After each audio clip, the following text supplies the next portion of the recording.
I have never had a job in my life. I got involved in selling weed when I was real young. I always had a thing for money. I'll just say if I couldn't go out in the daytime and spend $2,000 to $1,500 just on my clothes for that day, it was a bad night. It's complicated. When I first hit my baby's mother, I was 15. When she came back, she said she was cold, so she had on his jacket, you know, and everybody was like, your girlfriend is pulling up in a car with this other dude. She got on his jacket, and it was wrong, and I slapped her. I put my hands on her. I verbally abused her. After that, we kissed. I guess it was sexual emotions in there.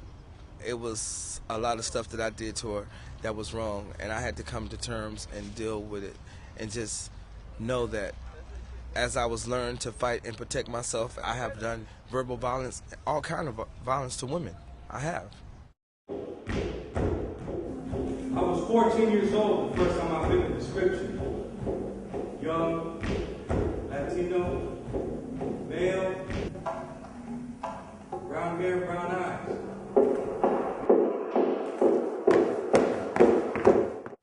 You know, because I felt so isolated, alcohol was just a way of magnifying that isolation. And I was doing exactly what I wanted to do. I wanted to be all alone, just with my thoughts and my addiction. I worked in a youth center at the time. So it was just like this thing, you know, where I'm teaching kids how to do right, teaching them to stay away from alcohol and drugs, and then in my personal time, I'm doing what I'm telling them not to do.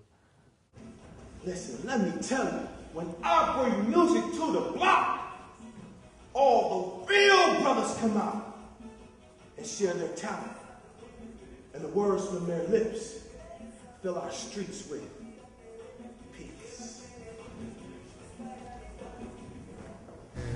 I have shot someone before.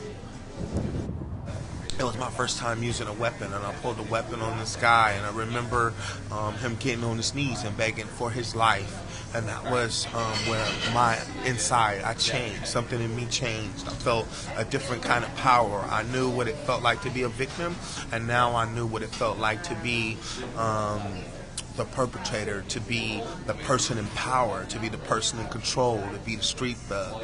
And I knew I didn't want to be the victim no more. So I was addicted to that power from the time I felt that cold steel in my hand, and I seen the neighborhood and I made this example. I was a different person.